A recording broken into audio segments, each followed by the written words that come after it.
Welcome to another episode of The Line Change. I'm your host, Katie Florio, this time joined by Connor McMichael and Dylan Strome. Dylan, Connor, thanks so much for joining me today. Problem. Thanks for having us. Of course. So we were just talking. This is a fun show. Nothing about hockey, not bugging you. I would say not bugging you in the room with interviews, but we have just discovered that it's February and I have yet to talk to Dylan. So something has to change with that. But first, for both of you, I want to start with family because I know, Dylan, specifically, you have two daughters and very active on social media with them. Everyone, even the guys that have come through on this show in the past, have said you are such a wonderful girl dad. So tell us a little bit about your family and your girls. Yeah, I got two daughters, like you mentioned. Emerson is 1 year old, and Wesley's 3 years old. I grew up with two brothers, so I didn't really know anything to expect when it came to like raising girls, and I'm still learning every day. But no, it's just totally different than like when I was a kid. Just like we were always like playing mini sticks and playing a lot of hockey focus, a lot of sports, a lot of wrestling, and obviously my girls are pretty young still, but they haven't. They're not too into sports yet, so it's more coloring every morning and playing with dolls and, and things that I'm learning. And they like to climb and run around and play a little bit, but not very sports focused. But they're awesome. My wife does a great job of teaching them new things and learning new things and being respectful and being polite. So I'm a lucky guy, and it's awesome. They love coming to the games. They love anything to do with hockey, and I feel like I play with them a ton. So it's whenever I get home, it's playtime usually. Well, we even see them here at practice. I know, so cute, in like little dresses and sparkly purses coming to watch you. And we kind of say, too, on this team, it's very family-oriented, almost a rite of passage. You have to have a kid. And, Connor, yeah. I know, congratulations. Thank you had your first son a few months ago. So how has life as a new dad been? Yeah, it's been awesome. He just turned 3 months just last week, so he's growing up every day, getting bigger and bigger. And, when we came back from that road trip, I saw him for the first time again, and he was a lot chunkier, a lot bigger, and a lot harder to hold. So I'm enjoying my time here. It's been awesome so far with him, and Lena's done an amazing job making it easy on me as well. So, I couldn't ask for a better son. He's been awesome, and, just enjoying life as a papa. We've seen pictures. He's already come to some games, always down by the glass. And how you think he's liking that so far? Get him acclimated early. Yeah, I mean, the first time he came, I don't think he had any idea where he was or what he was doing. But, I think it's good memories for us having him there. And it was a lot of fun seeing him at the glass, especially just a week after he was born, seeing what I get to do every day. But the more and more he understands, I'm sure he'll enjoy it more. But for now, it's just the little things like that, and just having them around is pretty special to me.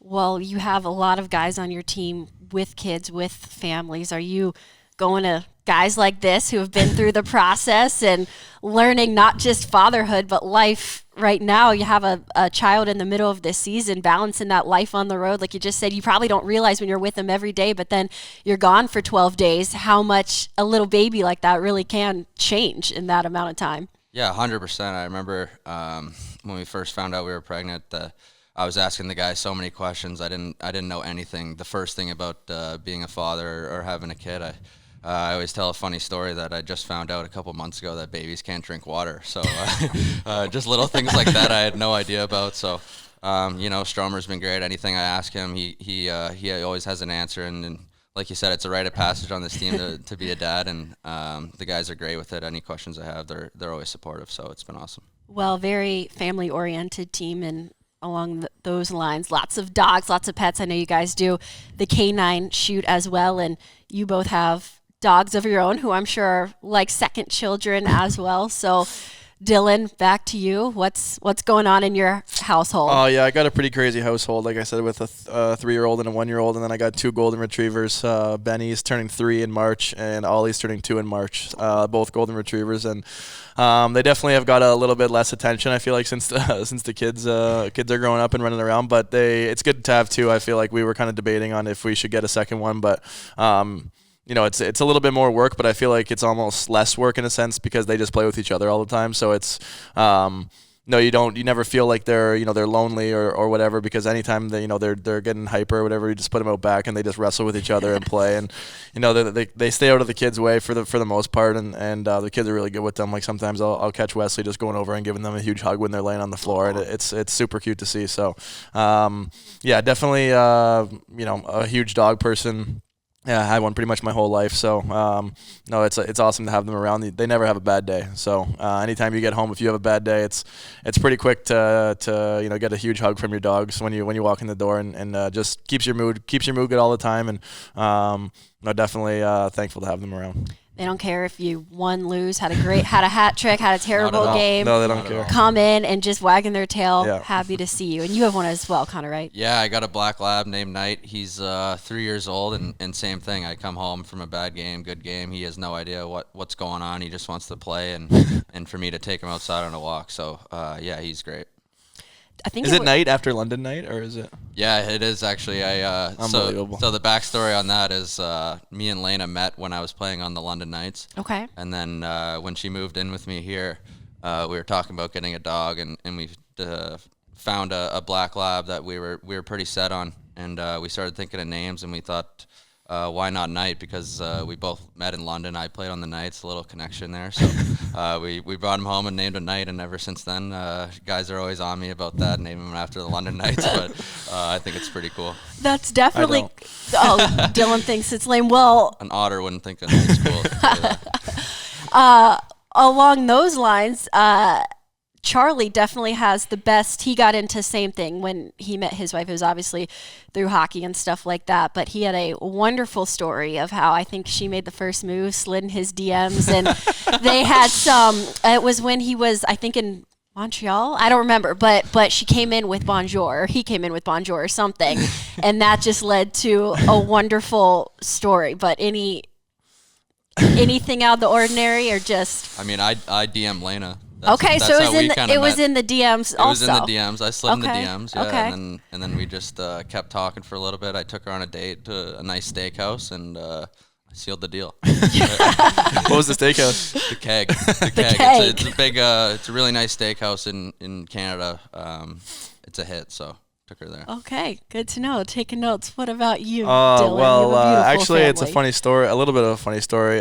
Jacob Chikrin on our team was dating a girl who Taylor, my wife, was friends with, and then I was living with Jacob. We got drafted around the same time, and we kind of knew of each other, and then just we kind of just met it through a group chat, kind of in that sense of his ex-girlfriend, and we just kind of became friends through that, and then we were friends for a while, and then I guess they say the rest is history after that. So we just kind of just started talking a lot more, and then hanging out, and next thing we knew, we had a little Wesley running around. Aw, well, that's awesome. Well, I think too, he said, Charlie said too, that his current wife was dating his teammate prior to that. Yeah. So love that as well. But no, obviously such a fun family team. Do you guys do, especially you guys with kids, a lot outside of the rink with one another and the kiddos and stuff like that? I think like the biggest thing I noticed when I got here was just like how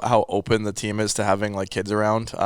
Like I think maybe on the other teams I was on, just maybe not as many kids, but here it's like, any time your kid wants to come to practice, or your son or daughter wants to come to practice, they can hang out in the room with us. They can hang out wherever, like in the where we're eating, and in the gym. Like my daughter Wesley loves to come and play in the gym, and even on days off we'll kind of come in here and just run around for an hour and get some energy out. And they're just so open with that. Like after the games, if most of the time more if we win, but they're in the dressing room. Like everyone brings their kids in, and there's just never anything said about it. It's just always just everyone's welcome, and I feel like that's just a great quality to have for a hockey team. Just makes life a lot easier when you can just get out and go do something and come to the rink, and everyone's just so open and welcoming, and she knows all the staff and says hi to everyone, and the coaches are always around. So it's just it's a really good environment. Definitely a good place to have a kid. Are you getting sleep? I know you had yours right at the beginning. It was was that a funny story too? Yeah. Because weren't you playing and Yeah, had I to was. rush out? I was, so. And had a good game too, like two goals or something. Yeah. So, the backstory there, it was the morning of the game, and I think it was a Thursday game. Maybe the wives got a suite or something. Like Lena really wanted to go to this game for some reason. But in the morning we were talking about if she should go or not because we knew it was coming up, and she just started not feeling too great. And I told her like maybe you should stay home. It's better if something happens, you're at home comfortable than sitting in the crowd around a bunch of people. And so it turned out I was playing the game and whatever, and I knew she wasn't feeling too great. So in the second intermission, I went and checked my phone just to make sure everything was all right. And I got a text like 45 minutes prior to when I checked my phone saying that her water broke and she was on her way to the hospital. So immediately I went right to Serbs and I told him what was going on, and I told Lena that if you need me to leave the game, text Serbs. He's going to keep me updated. And then throughout the third period, every shift, he was telling me like, haven't heard anything yet. Aww. Everything's fine. And so did you only stay because you had 2 goals? Or was it? I was looking for the hat trick. Yeah, that would have been a story. I ended up. I think I saw someone tweeted out that I completed the dad trick instead of the hat trick. Aww. So that's even better. But I rushed right after the game to the hospital, and he wasn't born until the next day around 12 p.m. So I'd made it in plenty of time, and it was one of the best days of my life, and a story I'll remember forever. Oh, well, definitely very happy for you guys. And you're both from, I know, the Toronto-ish area. I know, Dylan, you're maybe a little older, but did you two cross paths ever growing up in hockey? Not really. Only reason was because when he got drafted to Hamilton in the OHL, my brother was on Hamilton. So we kind of knew each other through that a little bit. And then, but not really, no, because I think you were born in 2000, right? Yeah, we're 4 years apart. I played with his brother a little bit in Hamilton there, so I've played with 2 out of 3 Stromes. Maybe we can get the third one over. We're working here. on our Strom. Yeah, we'll see. Aw.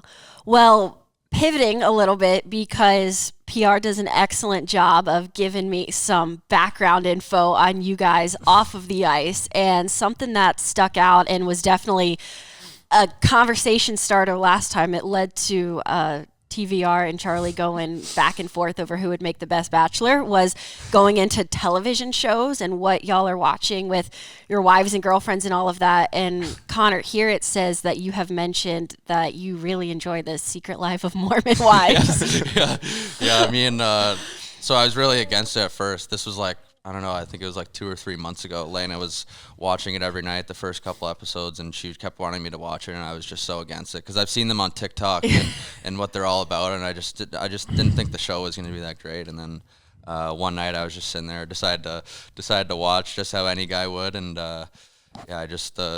I started enjoying it. There was a lot of drama actually, and got a few good laughs out of it. So we finished that season in like 3 days. I don't really like to admit that, but no, it was actually pretty funny. It was a lot better than I was expecting. It's funny how sometimes I feel like my wife will always be watching those shows like Love Island. Like we watched the whole season of Love Island, or like she really liked The Challenge, the MTV The Challenge, and I would always see her watching it, and I'm like she's always watching these shows, and eventually I started watching them, and then eventually I got like hooked on them. Yeah. But some of those shows are just. We watched The Bachelor one time. We tried to dial into the Bachelor, and it was the season that. We watched like 2 episodes, and the second episode, like the guy and the girl, they just got married. I remember that. And I was like, I've never watched this show before. I have watched it before, like, but not like really into it. Right. And then we watched this one season, and we're like trying to get into it. And then it was like, we found out like they were like talking before the show or something. And I was like, well, what's going on here? Like, does this happen all the time? And it was just, like the one season I try to watch, they get married after like 2 episodes, or they have to like, they leave the show. I don't know if they're still married. Yes, I know Claire. Was that her yes, name? Yes. I remember watching that season. Yeah, that's not how it's supposed to go. And they brought in like 2 new girls. Yeah. I think it was 2 new girls for like all the guys. You watched it too? Yeah, I remember that. I think I've seen every Bachelor season. I am shocked by how invested this team is in The Bachelor. Have you watched the new episodes? Not the new ones, no. I stopped. I used to be into it, but it just became so like, I don't know if cheesy. I mean, that's exactly what it is. Like these shows are cheesy. That's what dials people in. Well, last episode, everyone was pretty straightforward on the consensus that Jacob Chikrin would make the best Bachelor on this team. What do you guys think? I think he'd be pretty good. I think the funniest though would probably be Brandon Duhaime. That's what I was. That was the one I first thought. I think of that would be head. the most entertaining. Yeah. I think Chicky would take it like pretty serious to the point Yeah. like he would find a good wife. But I think Duhaime would make a good show, and I think a lot more people would enjoy watching him. Yeah. So Duhaime was on our very first episode, which was the October, November, beginning of the season. And it was him and Radish, 2 new guys on this team. And they were great, but they're maybe a little quieter. They're new to the team, new to you guys, new to me, whatever. Everyone's kind of feeling it out. But I have friends with the Minnesota Wild, obviously, who he was with for a few years, who immediately when he came here texted and said, from a media perspective, like as a reporter, you're going to love him. Like he is so goofy. He's going to do whatever you ask, crazy, all this. And he's been great, but I haven't as much seen that goofy side. I know he's been mic'd up a little bit more and we're kind of seeing it more, but yeah, kind of take us in the locker room for a minute, starting with him and like some of these guys, just the goofiness that probably you see that fans haven't yet. I mean, first of all, you might want to get him back on the show now that seriously, that's what I was going to opened say. up. But I don't know how to describe Dewey. He's just like, I feel like he's never had a bad day. Yeah, like I agree. That's the best way to describe him. Yeah. I feel like even if I'm in a bad mood, he'll prank someone. Like that's what he's most well known for on our team is being the prankster, and he'll prank someone, and I just can't help myself but start laughing and even on the bench, someone will make a nice play, and he's hyping a guy up, and it's just unbelievable. He's always bringing great energy. You know what's funny when Carbs is laughing behind the bench? What some During of the the stuff game? that Dewey says. So Yeah. he's the biggest Alexei Protest fan in I think the history of hockey or the world. So 100%. he's a great teammate and a great guy that we're lucky to have on our team. I didn't know anything about him, never met him before, and just coming in like you kind of said, he's kind of quieter at the beginning, but as soon as he opened up and we kind of understood his quirks and his jokes and stuff. It was he's hilarious. What's with the barking? Because I really think it's know. just that this is as simple as the meme with like the dog inside of you, Yes. like with the X-ray. Yes. X-ray dog. Yeah, X-ray dog. Guys used to say like, you have that dog in you. yes, that's what he's always, because obviously you guys have been winning a lot. And so with the winning comes, and I know the fans love the post-game locker room videos from Carbs, and you do the chain and the speech and all of that, and he's always barking in it. Yeah. And Yeah. so- Depends who it is though. He only barks for a select few guys. Okay. I think. Do you guys get it? I don't think I do. I don't either. I don't have that dog Mostly in me. pro. It's just pro. Yeah. Why is he such a pro fan? He just loves the way pro plays. Like one of the first maybe 10 games into the year, pro is lighting it up, and then Dewey's on the bench just the puck came around the wall like a rim to pro, and pro just made a great play on the wall, and he's just yelling as loud as he can. That's a Hershey product, a Hershey Bears product, and everyone's just dying laughing on the bench mid game. And he's just a guy that I feel keeps him, even if he's having a bad game or a bad day, he's still gonna hype you up and get you going. So yeah, he loves the Hershey products that come through from Hershey to the Caps. He's a huge. I think he's the biggest fan of those guys. He's all over Frankie right now. Loves Frank. Frank is the new pro, I think, for him. You might have been a Bears fan growing up. That's how much he seems loves like the it. boys. Well, you were on the Bears. I was. You got He any used love to be giving from me that? a lot of love, and now he's moved on. He's done with you. Yeah, I'm done. Well, Pro too is to me, I feel like he's a gentle giant. Every time I go to talk to him, he's just so nice, so polite. Everyone seems to love him. There seems to be a little bromance, and I don't know if it's because they sit in the same corner, but Logan Thompson and Pro as well. Do you guys see that too? I think I see the opposite sometimes. Really? Okay. I think a lot of guys like messing with LT. He likes messing with guys, and then they give it back to him, and it kind of just turns into a bromance that Yes. they just mess with each other. Yes. They're not really Tom and LT are the two. Okay. They're like a married couple. Yeah, that's the best way to describe it. I say married couple, but I feel like that's just a saying, so I don't want to get that. Yeah. No. I Sorry, could see Taylor. it. Even this podcast, when we were in the locker room a few weeks ago, and PR came over to tell me that it was going to be you two. They said it right in front of Logan, and Logan said a phrase I can't say on air, but was mad that it wasn't him. He goes, "When do I get to be on the podcast? I'm only listening if it's him and Tom, so that needs to be the podcast. Yeah. So that's who it needs to be? Yeah, Because him we and were Tom. thinking him and Protus, but No, you think Tom. that one. Okay. Him and Tom. Okay. That Him would and Tom. not be as good. Good to know. Good to Pro's know. pretty quiet, a pretty quiet guy. LT talks a lot. Pro's more quiet. He opens up and is a great guy. I just think even media wise, he's pretty quiet. Yeah. But I definitely think LT and Tom need to be on this podcast. Good. Episode 4. Episode 4. You next might have a one. crowd for that podcast. We might be waiting Yeah, outside true. this window. Please watching. do. Every episode we do, it gets more traction.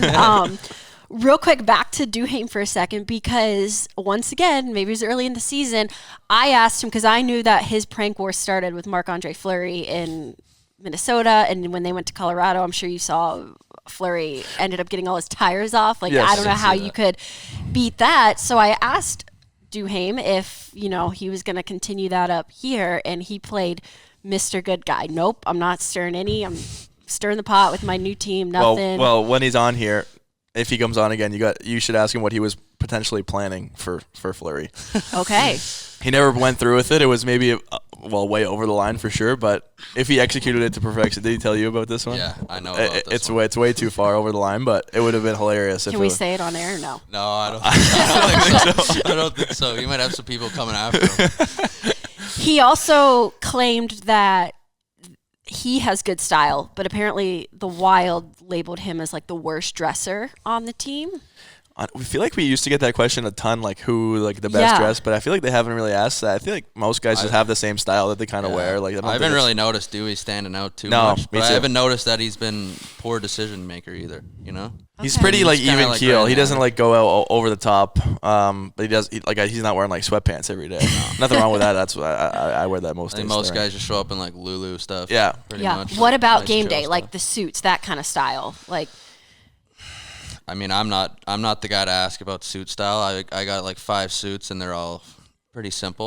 I know Stromer actually has a couple nice suits. I was gonna say you have some ones with, I heard, the inside. Yeah. Your kids, your dogs, all on that. That's actually the guy from I think he might be based in New York, but he comes to our rink every so often. Tom Barnett. He does suits, and my wife got me 2 Christmases in a row like suits with like the first one was with the kids on the inside, and then the second year was with the dogs on the inside. So yeah, they do a good job. I think it's pretty cool to have like instead of just like your normal like pattern on the inside. I think it's a nice touch. So yeah, I think it's always good to to find something new. I'm not like a crazy like color suit guy, but the odd green I have or like brown, but I think black and blue is pretty standard. Yeah.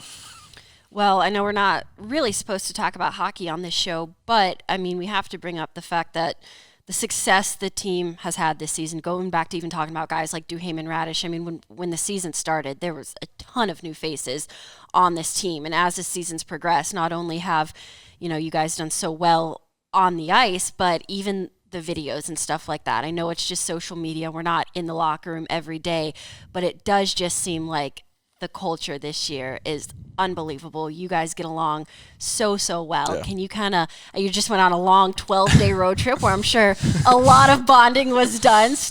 Stories we probably can't say on air, but kind of take us in for a second of, just how much this team has gotten along this year and how fun it has been to be a part of it.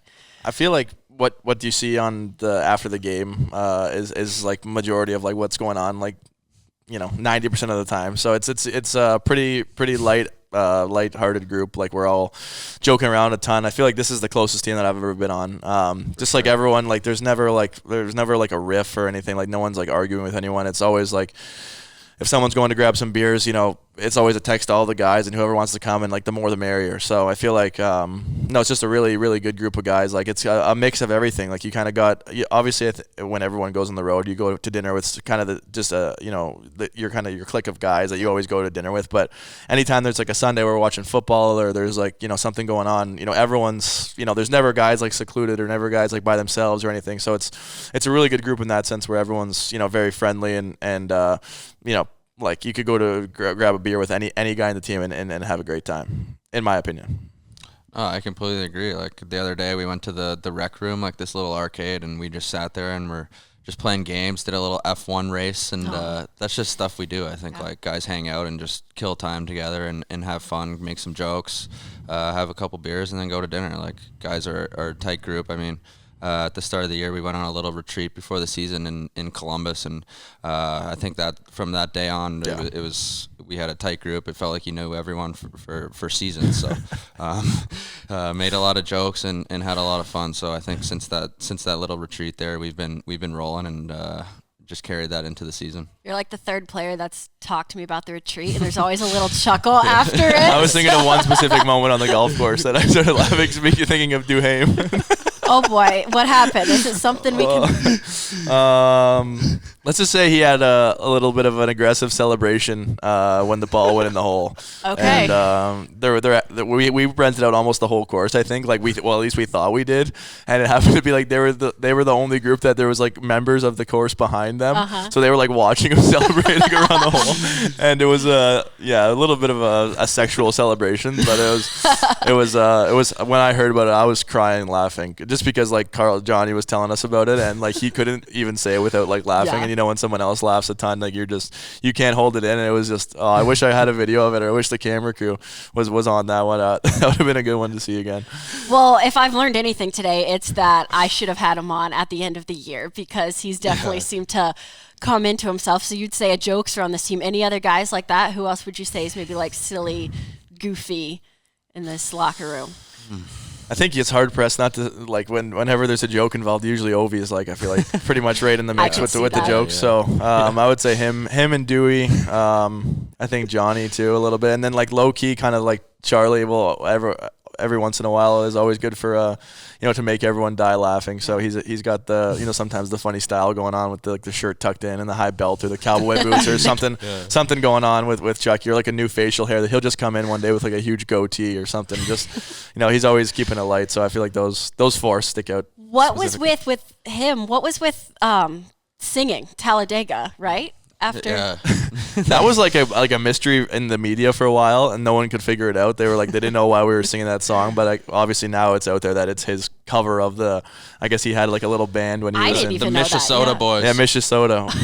Well, he's from Minnesota, and right. I think the guy he was with is from Michigan, so they put it together, Minnesota. Oh my goodness. And I think it might have been Willie actually that found it, because him and Willie sit together on the plane, and I think Chucky just told him about how he used to make music, and it was just a little secret between him and Willie. And then one time he had a great game after the game, and I think Willie just put it on, and it was okay. Chucky so singing. what was playing after the game? That was Chucky Tom singing. Put it on, yeah. That's so that's amazing. always that was our win song. So it for a just couple came out. games. I don't know what game. I think it was when you got the shutout, right? Like a couple games ago in Seattle. Seattle, yeah. And he put it on, and then it kind of re-sparked it. That was our win song last year for the most part, just because Chucky was pretty much getting into shutout or one goal against every game in the last like 25 last year. Very cool. Who on the flip side of that? Who's kind of like the dads of the team? Who reins you guys in on the road and babysits? Yeah. Johnny's for sure the team dad, I would say. Mikey, Johnny, and I have a group chat that's been going on for the whole year. So we've bonded really a lot this year and become really close. There are 2 London Knights, and I'm an Otter from our OHL days, and I really don't like the London Knights. So the group chat, of course, is called Armor Up with like the London Knights logo and all this stuff. So they like to joke about that, but I definitely feel like he's the guy that keeps it pretty tame. But we try to make him smile as much as we can. But no, it's good. Pushing his buttons. Yeah, we know he'll get mad at us. I heard he's come out of his shell a lot, like as his career has gone on. He used to be like. Yeah, I've heard some stories of when he was younger to now. He seems like he's a little different for sure. Just got back from a huge road trip, obviously a very successful one on the ice, but off the ice, what's your favorite road cities? Where do you guys enjoy going throughout your career? I always say Toronto just because I'm from there. Yeah. But other than that, I mean, I always like going to Vancouver, I feel like. Okay. I don't know what it is. Just have 4 days there, right? Yeah. So you guys get into some fun. Yeah, we had a little bit of fun. That's where we went to the arcade and we were playing all those games, actually. So, yeah, I don't know. I just like Vancouver. Something about being back in Canada and just seeing all those mountains. And I've heard it's gorgeous. I've never been. Yeah, it's beautiful. So I don't know. I was also drafted there too. So I just feel like I have a little like connection maybe. But yeah, I'd say Vancouver's up there for me. For me, I got 3 that stick out to me. Montreal, I feel like whenever you're in Montreal, it feels like you're in Europe. So I think it's just a awesome place to go. Like all the restaurants are so good. That's my favorite rink to play in, the Bell Center. So I would say Montreal, and then Nashville, just because there's always like live music. So if ever like we're going to grab a beer before dinner or something, it's like always something happening. Always like great music and just a good vibe. Like everyone's so happy in Nashville, I feel like. And then my last one is Vegas. I think it's you'd be hard pressed not to say Vegas for a great city to go to. Obviously we're not going to the casino all the time, but when we're in Vegas, it's nice to go play some cards for a little while and kind of just forget about hockey and have some fun. So those are my 3 for sure. Well, it says here you visited the Sphere in Vegas. Yeah, right? I did. How was that? That was crazy, crazy. I knew it was gonna be crazy like going in, but I didn't expect it to be like that. Like I think it was just like there's like a Sphere show that runs like a couple times a day, and we went to it, and just like all the things that they have in there that make it like just so realistic. Like it's basically about like the whole world. Like it goes into different parts of the world, and like the camera angles that they use, like the elephants in Africa, like they're just like stomping over your head because like obviously the screen goes way over your head. Right. So like when they're coming down, like it's crazy. And then like you're in like a little street in like somewhere like in an Asian country where like the food is just like, or maybe even it's like somewhere in India where like you can just, and they have smells that like come out at you. So like you're in like, you see like these like little side streets or like side carts of like food trucks, and then you get the smells that it would smell like when you're there. So it's just, I mean, it's incredible. If anyone has a chance to and is in Vegas, I recommend it like 100 times out of 100. Have you gotten to go? No, I've never been, but I've seen like videos online of it. It looks pretty cool. When the draft was there, was that this last time? Yeah. That looked amazing. Yeah. It's just I just wasn't expecting like the whole like kind of the movie that they put on for like the hour that you're there. It's just like the seats shake, like they go up and down, like you're on sideways. There's wind blowing at you, the smells, like it's just so many things going on at one time. That's just like you're mesmerized. You don't even know where to look. Yeah. Like it's a camera that's obviously 360 degrees around you. So like you could look anywhere like at any time, and there's something else going on that's not like right in front of you. So it's incredible. Well, last one for you guys, because you've been wonderful, and I think we've hit our time limit, but just, being here kind of in Washington, not just on the team, but the city, just kind of everything about life with the Capitals. What have you maybe enjoyed most during your time here in the city with your families, stuff like that? Yeah, I think for me, I came here when I was 18, and I think right from day one, the organization, first of all, treated me amazingly. Like, I remember my first development camp, I felt like this, I knew I was coming into the NHL, so I had pretty big expectations, but they were able to blow it out of the water. They took care of me, anything I needed. It was amazing in that sense. And just outside of hockey, the city's beautiful. Like anytime my parents come and visit, or my friends, there's always something that they want to go do, or something that they want to go visit, like the monuments, or go see the White House and stuff like that. So I just find like there's always stuff to do. If you want to go to a busy area, you can go downtown right in DC and kind of mingle around there. If you want a more of a relaxed vibe, there's Alexandria. Just I feel like they got a bunch of everything. So I just love living here. There's great people and lots to do. So yeah. Yeah, for me, it's like I got drafted by Arizona, so no, it's just a place like I never had been there before. I got drafted, and then going in, it's like you're kind of in the middle. Obviously, you're in the middle of a desert, but it's a totally different way of living. And then played there for a couple of years, and then got traded to Chicago, where I lived right downtown, right next to Trump Tower, and like the whole, it's just totally different than Arizona, where like you don't really need a car, you can walk to anywhere. Like the only place you drive really is the rink, and like walk to every dinner. Like anytime you need a grocery store, it's walking. And then here is kind of like a mix of like kind of all of them, where like I'm in a suburb, and like you kind of have the downtown that you can drive to. You can go like a little, like an hour away, and we went to this I think it's called I don't know what it's called now. I forget, Saddlebrook or Saddle something, where it's like you're like in like farmlands, and there's just so much to do. So I feel like I love it because it's like a mix of everything, where if you want to go downtown, you have the downtown vibe, and like Mikey was saying, like the monuments, and there's always stuff to do, like for your parents or for any friends that come into town. Like everyone kind of wants to come see her. It's a cool place to come visit. And I knew nothing about the area when I first got here. Like I didn't even heard of the DMV before, and now I'm getting way more familiar with it. But kind of to piggyback on Mikey, like the organization it's just incredible. Like you get treated first class all the way around. Like great guys on the team, like veterans, young guys, new guys that come in, good coaches, good management. So definitely, you can see why they've been successful for so long, and why they're always a cup contending team, or a team that's always right at the top. So no, it's definitely fun to play here, and I don't have enough good things to say, and I'm fortunate to be here for hopefully more than 3 more years, but at least 3 more years for now. Well, it's been a fun year for sure, and hopefully some more exciting stuff to come down this stretch. But thank you both so much for joining us today. Really, really appreciate it. Thank you. Thank you.